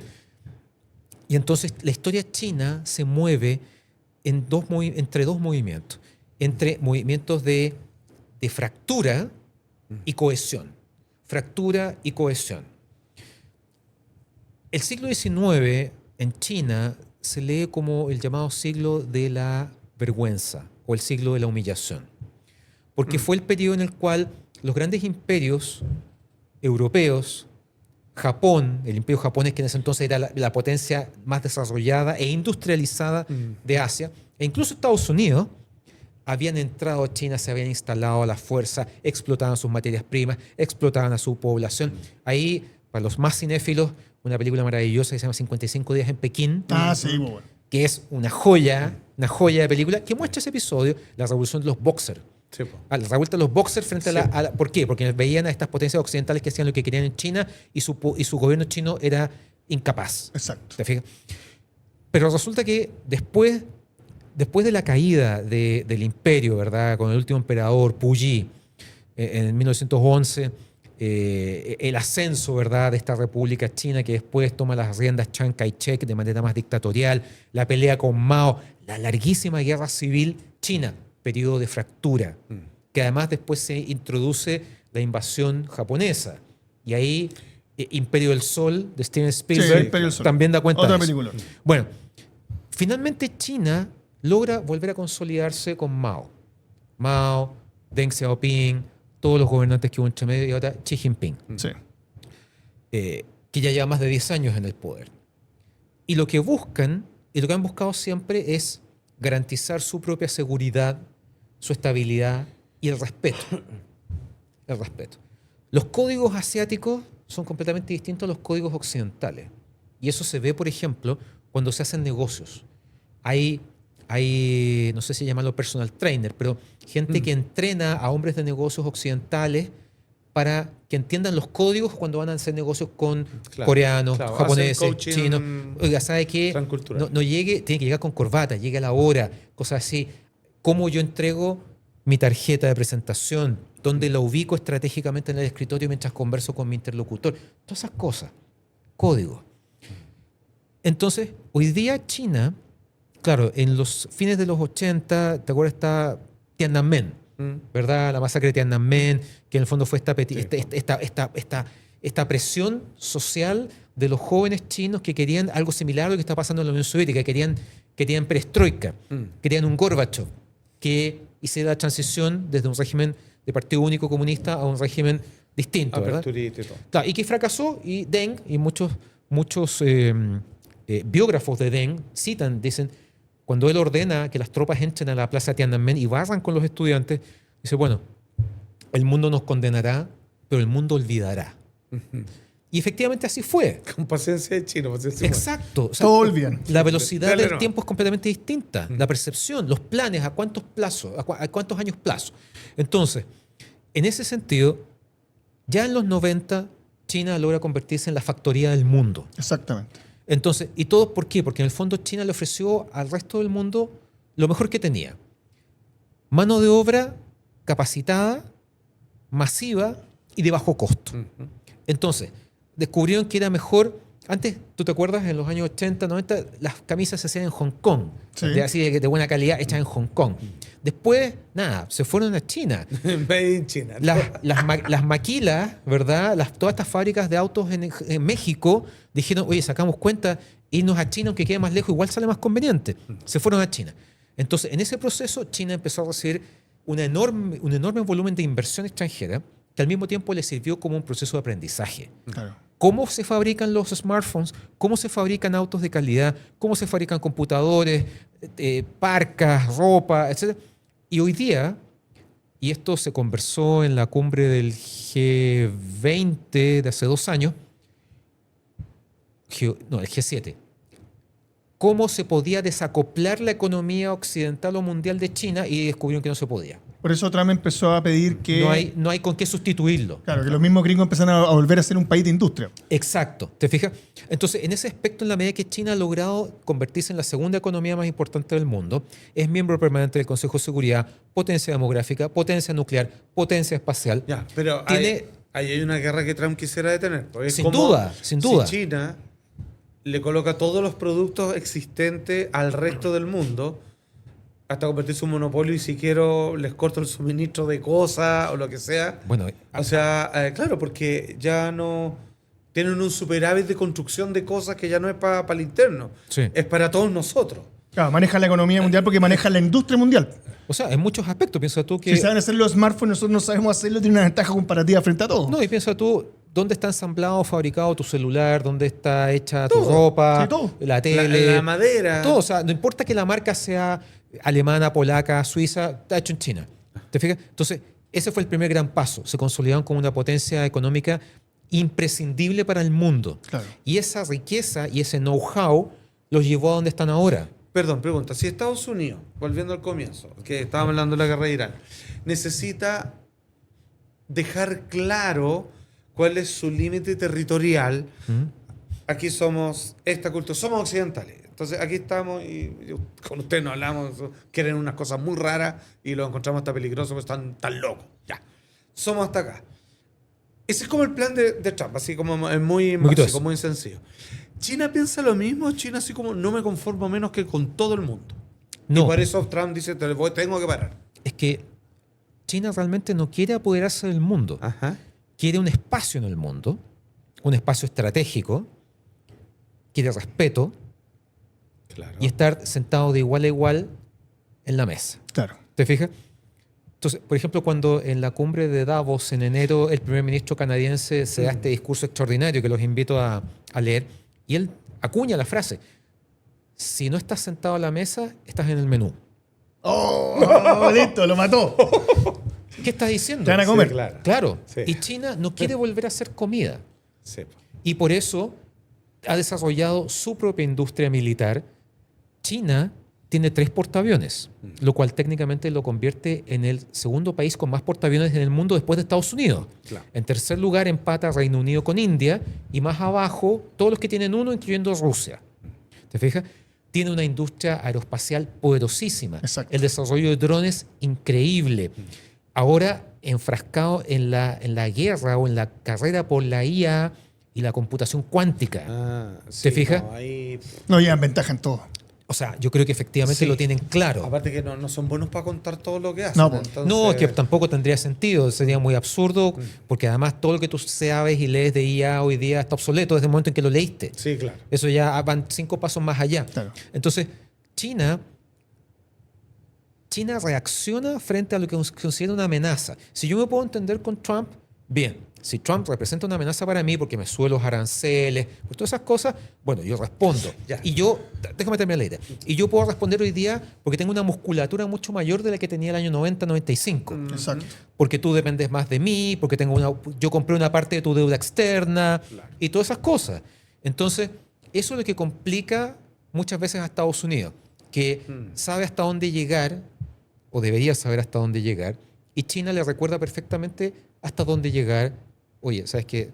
No te olvides que, no se olviden, perdón, que China, hoy en día en que el tema de las materias primas, pero no cualquiera, o sea, hoy día no anda buscando madera a lo mejor, anda buscando tierras raras. Sí, po. El 80% de las reservas de tierras raras del mundo están en China y China le vende tierras raras a Estados Unidos. Entonces, cuando en algún momento Estados Unidos se pone pesado con los aranceles, le dice, ¿cuántas tierras raras me querías comprar? Claro. Claro. Ah, entonces necesitamos Groenlandia porque ahí también hay tierras raras. Y vamos buscando tierras raras en Ucrania y otras partes. Ese es el equilibrio complejo y frágil en el cual estamos hoy día. Maestro. Ya, es que esta es mi duda frente a lo que acabas de plantear. Si bien entendí, China dice, yo necesito estar en la mesa Sí, de todos. sí. En todas las mesas posibles. Sí. Donde acá hay recursos, cosas que necesitamos, todo. Yo quiero participar en todos los casilleros. Y uno dice, está bien, porque en realidad si sube el resto, como que no hacen. Es eso nomás. Son buenos comerciantes y nos ofrecen, nos llenan de posibilidades de consumo, digamos, y nos han hecho la vida más fácil. Y más barata, que nadie se queja de eso. Pero pasan cosas de repente que tienen que ver con compras de territorio excesivo, como cuando trataron de meter un golazo y de que los pasaportes chilenos fueran hechos en China. Sí. O lo que, y ahora me meto en la actualidad, el famoso tema con el todavía presidente de Chile, ¿cierto? Que es Boric, con estas conversaciones sobre pasar un cable de internet cuando ya tenemos uno y donde siempre se habla de que China, entre TikTok y lo demás, que te espían porque es la forma de sustentar, porque parece que realmente nunca pasan de ahí. O sea, nunca le han pegado un balazo a nadie ni nada, pero es como A excepción de... estar en todos, pero estar hasta tu cama, así como al lado tuyo. Y pareciera que ahí cuando Estados Unidos dice, tienen que elegir, o ellos o nosotros, y aquí te hago una pregunta abierta porque es personal nomás, es como, no sé cuál conviene más, pero debiéramos elegir los que se parecen más a nosotros nomás, pero es una idea sin ninguna propuesta política, simplemente es como, si el país donde vivo va a avanzar para algún lado, prefiero que más o menos tengamos unas costumbres parecidas al menos. Mira, sí, pues, efectivamente hay una competencia, y yo creo que Estados Unidos, Trump específicamente y la gente que lo rodea, se dio cuenta de que ellos después del 11S estuvieron prácticamente 25 años metidos en Medio Oriente, Sí. Sí. enfocados con tropas, tecnología, etcétera, etcétera, etcétera, gastando millones de dólares, y que en ese lapso ellos lo que hicieron fue replegarse de una parte del mundo en términos de su presencia constante. Y que, como suele ocurrir, cuando tú dejas un espacio libre, no queda libre, otro lo ocupa. Y en ese contexto, lo que hemos visto es que en ese lapso de 25 años post-11S, países como Rusia, como China, coparon mucho. Y efectivamente, por eso en esta estrategia de seguridad nacional se habla de expulsar a los actores extrahemisféricos, Claro. que claramente tiene un nombre y apellido que es China. Claro. Y lentamente los están, te fijas, de a poco. El tema es, claro, vamos a llegar a un punto en donde va a haber que elegir, porque China, por ejemplo, está desarrollando, ¿qué busca? La independencia tecnológica. Entonces, ya, los chinos construyen su propio Facebook, su propio Twitter, sus propias... Sí. ¿Te Sí, fijas? tiene su propia regla incluso. Exacto. ¿Te fijas? Para no depender, para que el fondo, porque la dependencia te hace vulnerable.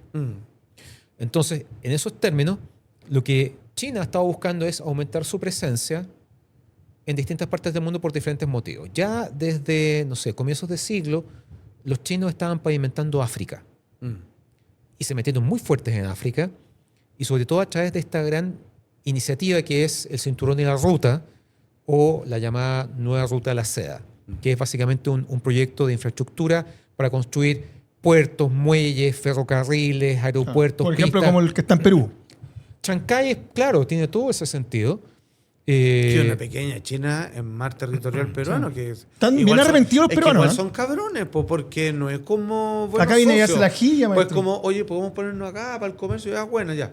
Cuando están ellos. No entra nadie de ustedes. ¿Ah? Es como, Claro. chucha. Vamos a poner un pañito nomás y de repente llegáis y hay un mall chino. No pueden entrar. Claro, es como que te voy a dejar entrar a alguien a tu casa y le cambies la chapa a la puerta, pues, weón. Sí, po. O sea, pregunta. Cuando China inicia una inversión, un proyecto inmobiliario, infraestructura, qué sé yo, una de las cosas que caracteriza eso es que ellos no generan empleo a nivel local. Ellos traen su propia mano de obra de China. Exactamente. Claro. Y después se la llevan de vuelta. Claro. Se los llevan en contenedores, vuelven en contenedores, no sé. ¿Te fijas? Eso tiene que ver mucho con la estrategia. Y que esta idea, por supuesto, si le pregunto a otra persona, probablemente te va a responder otra cosa distinta. Pero esta idea del cinturón y la ruta, de facilitarle, oiga, usted quiere construir un puerto, yo se lo financio. Usted necesita líneas férreas hacia el interior de su país para sacar, sí, yo se las... La experiencia en muchos países del África subsahariana es que muchos no pudieron pagar esos préstamos. No es un regalo, es un préstamo, un financiamiento. Qué sé yo. Entonces lo que ha hecho China muchas veces es decir, no importa. Pásemos. Mira, concesióname esta mina de uranio por 100 años. ¿Ah? Y olvídate la deuda. Una cosa así. Claro, ¿te fijas? Ya, ok. Porque efectivamente, lo que necesita China, recursos naturales, Sí, po. para mantener funcionando su industria, que es parte de todos los engranajes que mueven la economía mundial, nos guste o no. Entonces, el punto es que Estados Unidos ha estado empezando a sentirse amenazado por eso. Ya, Pero la amenaza es real, porque si yo hago lo mismo que tú lo inventaste, pero yo lo hago más barato, te cago, po. claro, no, pero por supuesto, eso es incuestionable. Sí, el tema es que probablemente Estados Unidos no quiere llegar a un escenario en donde se vuelva extremadamente dependiente de China Claro. o de cualquier otro actor. Claro, que es el escenario que tienen muchos países hoy día. Claro, o sea, cuando... Nos incluimos. Claro, Le debemos, ¿cuánta que- plata le debemos los chinos por TVN? Pero podría seguir, ¿eh? Ya, pero ese Perdóname, escenario- en los incendios del sur, un lugar que se quemó entero, Ah, estaban sí. proponiendo ellos hacer una ciudad inteligente para que no entremos más. Entonces, Sí, pero dice, oye, qué bueno que eso. Ya, lo que, y se ven buenos porque, oye, nosotros vamos a ayudar, claro, vamos a es que mandar es así. complejo el panorama. Carol Cariola va a llegar allá y va a limpiar toda la zona. mira, China es un país tremendo, 40 ciudades industriales. o sea, es otro mundo, es el futuro, ¿te fijas? El Blade humano- Runner, yo pero- siempre creo que el humano es el futuro. Sí, Pero son el todos punto, después. claro, pero el punto es un poco lo que tú planteabas. ¿Con quién me junto? ¿Me junto con el que me parezco más o me junto con el que comparto valores y visiones? Ahora, es complicado elegir entre X e Y si ninguno de los dos te convence. Lo ideal sería no tener que elegir entre ninguno de los dos. Claro. Pero hay uno que está queriendo que elijas. El otro no le preocupa tanto porque cree que igual puede seguir haciendo negocio, en fin, qué sé yo. Claro, el otro calladito, Pero ¿cómo le funciona? uno de los actores, que Estados Unidos en este caso, Sí. se ha puesto pesado con eso. O sea, piensa tú que en el primer gobierno de Trump estaba en el Reino Unido Boris Johnson de primer ministro. Sí. Y Boris Johnson anuncia que una parte de su red 5G, de la red 5G británica, se la va a pasar a una empresa china. Ah. En menos de 12 horas Trump había llamado por teléfono a Boris Johnson y no sé en qué tono se lo dijo. Y al día siguiente Boris Johnson salió diciendo, no, la verdad es que vamos a concesionar todo a redes, a compañías estadounidenses o europeas, así que lo siento amigos chinos, no va más. ¿Te fijas? Sí, bueno, eso se hay, sabe. hay una presión real. Y para países medianos como nosotros, claro, eso es parte del tema. Y este episodio del cable es un ejemplo de eso. Ahora, también está como, oye, si ya tenemos el cable Humboldt que conecta parece. Chile con Australia, necesitamos otro más. No son los únicos, ¿te fijas? Claro. Pero claro, si tú dices, es que yo soy una democracia y China no. Ya, pero yo sé que en el fondo usted igual me espía y me pincha y otras cosas. Como que la elección, lamentablemente, parecía ser, me quedo con el mal menor. Claro. Sí. Ahora, Alberto, tú hablabas de esta guerra de 3, 4, 5 semanas, piensas tú. Eso plantea Trump. Eso plantea Trump. Sin embargo, hay algunos antiguos textos que hablan de 5 meses. Sí. Específicamente en el Apocalipsis, Sí. maestro. Lo dice la Biblia y lo dicen uno agorero. Mirá, ¿qué viene de estos Dámelo, textos, Matías. maestro? Acá dice Tercera Guerra Mundial, Apocalipsis 9, del 4 al 6. Versículo. Y los versículos, muchas gracias, maestro. Y si les mando que no dañasen Y se a les la... mandó que no dañasen. Perdón, ¿sabe qué, maestro? No leo ni una guapa. ¿Puede leer usted? Y se les mandó que no dañasen a la hierba de la tierra, ni a cosa verde alguna, ni a ningún árbol, sino solamente a los hombres que no tuviesen el sello de Dios en sus frentes. Y les fue dado no que los matasen, sino que los atormentasen 5 meses. Y su tormento era como tormento de escorpión cuando hiere al hombre. Y en aquellos días los hombres buscarán la muerte, pero no la hallarán. Y ansiarán morir, pero la muerte huirá de ellos. Ya, aquí, según todos los que han transcrito estos textos bíblicos, tenemos uno más de Ezequiel, habla de que está dicho desde tiempos inmemoriales que Israel, como pueblo elegido, estamos leyendo un libro que hace referencia a un Dios, siendo que hay por lo menos 3 religiones grandes monoteístas, más o menos se refieren al mismo, digamos. ¿Ok? Y él siempre menciona a Israel como el pueblo elegido, y aquí es cuando habla de que todos quieren quitarle un pedazo, cuando el plan de Dios nunca ha sido otro más que la expansión de este pueblo con el merecimiento, mi permiso y mi necesidad de que así sea. Y aquí es donde comienzan todos estos dichos, en donde se habla del principio al fin, que van a atacar varios unidos a Israel, y Israel con sus amigos va a terminar expandiéndose tal como Dios se lo prometió. ¿Va a pasar eso? ¿Va a perder Irán y Israel y sus amigos van a lograr agarrar territorios que no tenían contemplado hasta el año pasado? Mira, a diferencia de lo que hemos visto, por ejemplo, con el tema de Gaza o Cisjordania, Irán está muy lejos de Israel. Si uno trazara una línea imaginaria entre Israel e Irán, son como 2.000 kilómetros. Claro, sí. Así, otro país ahí. O sea, entre medio está técnicamente Siria, Jordania e Irak.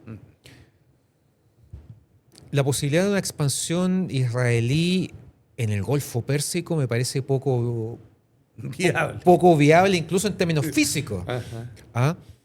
Ahora, si uno pudiera tratar de imaginar cómo puede ser un Irán post-ayatollah, por decirlo en términos simples, es difícil decir qué orientación podría tener, porque además lo que pueda pasar en las próximas semanas es súper importante. Más allá de que se agoten los misiles de un lado y otro, perfectamente podría iniciarse una guerra civil dentro de Irán. ¿Qué es lo que apostaba un poco Estados Unidos? Más que seguro. O sea, claro, Estados Unidos apuesta básicamente a una especie de levantamiento. Sí, una claro, especie como de- que se regulen ellos. Claro, y que en el fondo en una movida muy rápida el régimen actual caiga y comience otra cosa. Claro. Pero, ¿qué pasa si al final hay 2 grupos con armas, porque necesitas al menos 2 grupos armados para iniciar una guerra civil, y esto se prolonga y termina como Libia? Va a ser muy complicado tener una guerra civil en Irán, en la zona por donde sale el 20% del petróleo del mundo, Claro. y por donde sale, y que ese 20% es en un gran volumen el petróleo que va a China. Y que implique una expansión de una de las naciones. Mira lo que dice el siguiente texto. Vamos con Ezequiel, Matías, por favor. Maestro, por favor. Y subirás contra mi pueblo Israel como nublado para cubrir la tierra. Será el cabo de los días, y te traeré sobre mi tierra para que las naciones me conozcan, cuando sea santificado en ti, oh Gog, delante de su ojo. Cuando habla de Gog y Magog, quizás tú sabes, se refiere como estos emperadores donde bautiza con nombres que no existían en aquel momento, hablando como de un futuro, donde se van a presentar estas naciones que en algún momento perteneció cierto territorio a una potestad de cierto carácter religioso, que luego lo tomaron otros, que hoy día la comparten, y finalmente esta expansión sería recuperar esos terrenos. ¿Tenemos otro texto, creo? No, ahí vamos con. Tenemos que ir a Parravicini. Ya, mira. Este es más claro, ya, este es contemporáneo. Sí, Este argentino. habla más clarito, pero en realidad la Biblia habla de pierde Irán porque es una piedra de tope para lo que inevitablemente Dios ha decidido de antemano, que es que Israel tome un poderío territorial Claro, protagonismo. sobre el cual no quepa duda, digamos, y no bien cerrado en este pedazo de tierra que no es lo que se le prometió. Ok. Dame la primera, Y Matías. dice acá, Esto habla de... están pintados por la gente Sí, para por explicar supuesto. cuáles son los personajes. ¿ah? Esto tiene que ver con el 5. Lo hablábamos recién que la Biblia es 5 meses. También Parravicini habla de 5. 5 nevadas, fríos, hambre, calores, soles, sed, terremotos, inundaciones, pestes, espanto, guerra, dolor, fuego, incendios, explosiones, muertes, lisiados, catástrofes, descarrilamiento, naufragio, piratería, huérfanos locos, destrucción, combate, cielo y la tierra con sangre. 5 meses. Él habla que esto va a ocurrir en 5 meses. Los que estudian esto dicen que se estaría refiriendo a este periodo. Claro, tercera guerra, Y una como posible que tercera guerra dibujó mundial. a los personajes. Si bien están pintados, la estrella y las líneas corresponden a parte de los dibujos. El siguiente. Ahí está puesto las visiones del espanto, que tiene que ver directamente, ahí está Estados Unidos claramente, y también habla que esto tendría que verse durante 5 meses. O sea, estaríamos hablando, si hoy día es marzo, abril, mayo, junio, julio, que si nos remontamos a la portada de The Economist, no sé si creí en esas teorías de la portada de The Economist, pero la encontré llamativa, no Es puedo bien ir llam- más allá. es bien llamativa. Pero son divertidas porque... Son divertidas claro. porque... Es que nunca había habido una así, con ese dibujo, porque habitualmente son como una foto, Son una Sí, son collage, un poquito más claro. realista algunas, claro. Y además que todo lo engloba al mundial. O sea, dando a Además. entender que julio va a ser un mes donde tiene que pasar algo. Entonces, o sea, así como va, parece que no hay mundial, pues, güey. Tenemos o sea, julio- entre Estados Unidos, México, tomado, no sé qué va a pasar. tenemos en julio 250 años que cumple Estados Unidos Sí. de independencia, el 4 de julio. El 8 de julio, el rumor de que se podría develarlo de lo que tiene que ver directamente con Presencia la extraterrestre. presencia extraterrestre. En la historia de la humanidad. Y si me apuráis, mira, son 5 meses. Pongamos que sean 5 meses, perdona, ahí lo vamos a bajar. Ponte que sean 5 meses, ya. En estos 5 meses llegamos a julio, y en el mes de julio, posiblemente el evento planetario más visto por toda la población, debería ocurrir algo que termine la guerra, y eso podría ser, a los Watchmen, ¿cómo se dice? Algo que nos va a afectar a todos, pero que nos deja hacer pelear entre nosotros mismos. Desde fuera. Claro. Desde fuera. Entonces, como decir, oye, existen los ovnis, entonces, Irán, Israel, paremos, porque hay una amenaza mayor que nos va a afectar a todos. Pareciera que va para allá casi como en la ciencia ficción, no lo sé. Recuerden, Un Mundo en Guerra, nuestro amigo Alberto Rojas, lo pueden encontrar en toda la librería, Alberto, ¿no? ¿Esto lo vamos a regalar? Ese se regala para la comunidad. Pero ¿de dónde lo sacaron? ¿O lo trajo? No, lo trajo Alberto. Ah, no, pues yo tengo el mío. Yo también, en mi Que casa. me lo llevé, sí, pero espera. No, si no están acá, Es que- si no... que lo había llevado porque lo firmaron. Aprovechando que ahora acaba de salir la segunda edición. ¡Ah, Toma. mierda, toma! Grande, profe. Y Muy me bien. imagino que después de este conflicto viene otro. Estamos ahí en conversación. Para vender del ánimo después de la guerra. Maestro, solo para cerrar. Este conflicto es como lo que va a decidir el futuro de la distribución de poderes de aquí para adelante. Yo creo que va a influir mucho. Esto no sé qué nombre le van a poner, la Segunda Guerra de Irán, no sé, ¿te fijas? Pero no cabe la menor duda que por el impacto que va a tener, sí esto va a traer no solamente consecuencias, sino que va a terminar de reestructurar esto. Alguien podría decir, bueno, esta forma en que Estados Unidos entiende el mundo va a terminar cuando Trump se vaya a la Casa Blanca el 20 de enero del 2029. ¿Él puede ser reelecto? No.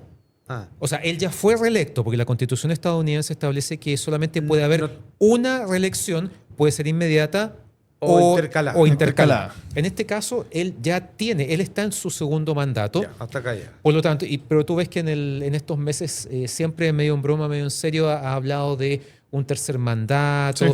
que para eso hay que reformar la Constitución estadounidense y es muy difícil. O sea, los requisitos para cambiar eso Claro. son complicados. Algunos han fracasado en el camino. Pero nada indica, nada niega que a lo mejor pudiera haber un sucesor que recogiera esta mirada trampista del mundo y esto continuara. ¿Te fijas? Alguien especula, a lo mejor puede ser Marco Rubio, a lo mejor puede ser J.D. Vance, el vicepresidente, u otra figura republicana. También habrá que ver quién finalmente se levanta por el lado demócrata, que los demócratas siguen su travesía por el desierto, Sí. no han logrado reconfigurar un liderazgo importante. Lo único que habla es Obama en redes Sí, sociales. no, y la cagaron, no sé. ¿Te fijas? La Entonces, jugaron mal. es complicado. Pero si tú piensas, si uno lo mira en términos bien, pero muy, muy fríos, esta guerra ya está resuelta. ¿Ya? A ver. Irán va a perder. Ajá. Irán va a ser derrotado. Ya. Porque en algún momento no va a poder seguir físicamente, No le da. no le da. O sea, en algún momento hay un cálculo, si uno dice ya, ¿cuántos miles de misiles, drones tienen, etcétera? A tantos drones y misiles al día, entonces el cálculo es que en tal fecha se le acaban. Perfecto. Porque nada indica que, por ejemplo, Rusia o China vaya a ir a entregarles armas o que haya un apoyo en ese sentido. Si eso pasa, la guerra va a terminar. Independientemente que Irán después decida, a través de estos grupos con los cuales ha tenido una estrecha relación, ¿verdad?, atacar a algún blanco en Europa o en la zona del Golfo Pérsico. Esa es otra cosa. Eso es parte de la guerra no oficial, por decirlo de alguna manera. Pero si lo vemos en términos estrictamente de esta guerra abierta, en algún momento esto va a terminar. Y cuando eso termine, la pregunta es ¿cómo termina? ¿Termina con la capitulación de los ayatolas y del régimen teocrático? Tendría que ser que sí, si es que no pueden seguir combatiendo. Porque si termina es para nunca más, ¿entiende? Claro, y si eso pasa, entonces ¿qué viene? ¿Cómo se reconstruye Irán, no solamente en términos de infraestructura y lugares dañados y los cientos de muertos? Probablemente vamos a llegar a los miles de muertos, Sí. lamentablemente. ¿Cuál va a ser la orientación? ¿Por qué? Y aquí volvemos a lo que conversábamos hace un rato. No solamente aquí hay un tema político, ok, deja de ser una teocracia y se convierte en una república parlamentaria al estilo europeo, por lo tanto. En Medio Oriente el factor religioso es clave. Sí. Es clave. Y no hay que olvidar, sí, Claro. Irán es un país musulmán, pero no es un país árabe, es un país persa. De veras. Es Jerjes, es Darío, es... Contra los ¿Te 300. fijas? Es Alejandro Magno Claro. en ese choque Sí. cultural, no sé, de las civilizaciones. Claro. ¿Te fijas? ¿Y qué significa? Si uno vuelve a lo que es el Islam, que de los tres monoteísmos es el más joven, tú ves que hay un quiebre a la muerte de Mahoma. De ese quiebre surgen las dos ramas mayoritarias del Islam. Así como el cristianismo tiene catolicismo, tiene Testigos los de Jehová, anglicanos, tiene todo eso. etcétera. En el Islam también. Ah. Y tienes los sufis, pero las dos más grandes son la corriente sunita y la corriente chiita. A la muerte de Mahoma dijeron que cómo nos organizamos, cómo mantenemos, porque además Mahoma había construido un imperio. Entonces al final hay un quiebre, ya, nos vamos por el lado sanguíneo. Esos son los chiitas. Sí, pues. Y los que dijeron, no es necesario buscar en el ámbito sanguíneo ni familiar, podemos crear un ente, ¿verdad? Recordemos que en esa época la unidad política, por decirlo de alguna manera, era el califato, que estaba gobernado por un califa que reúne en él la función política y religiosa. Entonces podemos crear un consejo y esos fueron los sunitas. Si tú miras hoy el Islam en un 100%, la corriente sunita es mayoritaria. 85%, casi el 90%. El resto, se dice, son chiitas. Y entre medio están las menores, las corrientes menores. Al otro lado del Golfo Pérsico hay una monarquía que es Arabia Saudita, cuya función, cuya familia real, dentro de sus funciones está la custodia de los lugares sagrados del Islam. Al menos los dos de los tres, la Meca y Medina. El tercero es Jerusalén, que además es sagrado para las tres monoteísmos. No, sí. Pues, ¿Te fijas? ahí sí que tenéis cruzadas. Pues. Y además todo esto está pasando en pleno mes del Ramadán, que es el mes sagrado. Es el mes en el que al menos una vez en la vida un musulmán practicante debe peregrinar a la Meca. Claro. Recordemos que hubo, me voy a salir del cuesco, pero alineación planetaria, está bíblico el asunto. Está Mercurio complejo. retrógrado, maestro. Mercurio Está retrógrado. complejo. Entonces, en ese sentido, claro, ¿cuánto va a pesar el factor religioso cuando el gran bastión chiita deje de serlo? Porque en el fondo va a tener un gobierno laico, Claro. o va a volver el descendiente del Shah, No, que va lo a único ser que quiere es volver a eso. Va a ser insoportable. Pero eso va a cambiar mucho y el ejemplo de lo que pase en el Golfo Pérsico con Irán, sin duda que va a ser algo de lo cual van a tomar nota y están tomando nota actores como Rusia y China, no te quepa la menor duda. Yo lo que agradezco, maestro, es que seguramente la comunidad de Multiverso Media ha tomado mucha nota porque hicimos una cápsula de 1 hora y media. No, pero O sea, no hicimos no hicimos una cápsula, hicimos un programa. Pero ¿sabéis qué? Para todos los que están ahí que nos están viendo, que no le ven Televisión Noticias, pues, maestro. T13. Exacto. ¿Para qué lo decís TVN? Sin Mire, sesgo editorial. voy a mandarle buena onda al Mega porque usted trabaja ahí para que no tengamos problemas. Porque Mega Noticias anda bien. Sobre todo cuando está Alberto en las noches. Oye. Yo creo que les quedó muy claro como el panorama, qué podría venir hacia adelante y por sobre todo también entender la situación geopolítica que la encontramos actualmente, porque se habla mucho de imágenes, mucho clickbait, pero muy poco análisis respecto a esto. Muchas gracias, Alberto, por estar con nosotros. Grande, maestro. Vamos a regalar este libro, atento a nuestras redes Oye, sociales. La próxima es que vamos a hablar de los Terias. De los Terians, Sí. maestro, y cómo están las cosas en las universidades. Vamos a hablar de toda la wea. La guerra de galaxias nos va a quedar palo parado. Gracias por estar con nosotros, Alberto. Gracias por la Grande invitación. Ha maestro. sido muy entretenida la conversación. No, tremendo. Muchas gracias, Juan Zalfate. Muchas gracias, Matías. Espero que no haya quedado ninguna duda que usted es el más alumno de los que quedan en este canal. Esta fue la multicápsula más larga de la historia. Nos vemos, querida comunidad.